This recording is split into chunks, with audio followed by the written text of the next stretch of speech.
আমি ক্লাসে অঙ্ক করাচ্ছিলাম এবং বাচ্চাদের কাছ থেকে ফিডব্যাক নিচ্ছিলাম। তো এই ফাঁকে তারা দুজনে কথা বলতেছে, যে যার সাথে সমস্যা সেই বাচ্চাটা পাশের আরেকজন বাচ্চাকে বলতেছে তোর মাইয়া লামো কাইটালাম। তো আমি হয়তো উচ্চস্বরে বলতেছে, আমি হয়তো পিছন থেকে আইসা পরে শুনতেছি তুমি কি মাইয়া লেবা কাইটা সোলেমান নাম। হ্যাঁ, পরে জিজ্ঞেস করলাম মাইয়া লেবা কাইটা লেবা কি হয়েছে সমস্যা?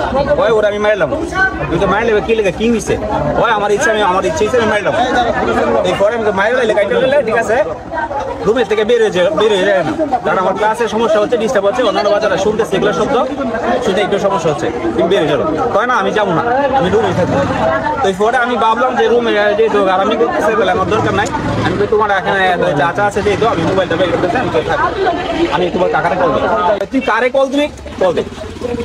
এই কথা বলাতে আমিও মনে করি যে একটু অ্যাগ্রেসিভ হয়েছে। আমি এটা হয়তো বা বাড়ি দিতে গেছি, বাড়ি দিতে যাবো কি যাওয়ার আগে সে মনে করেন যে তেরে ভিতর থেকে এসে আমাকে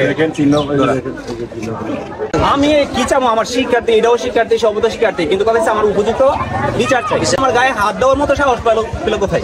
এবং স্টুডেন্টরা, অন্যান্য স্টুডেন্টরা স্যারের গায়ে হাত করছে জেনে তারা যে বিক্ষিপ্ত আচরণ করছে, আমরা যদি কয়েকজন শিক্ষক বিলাল স্যার সহ আমরা যদি ট্যাকেল না দিতাম তাহলে আমাদের ছাত্রের অবস্থা খারাপ হয়ে যেত।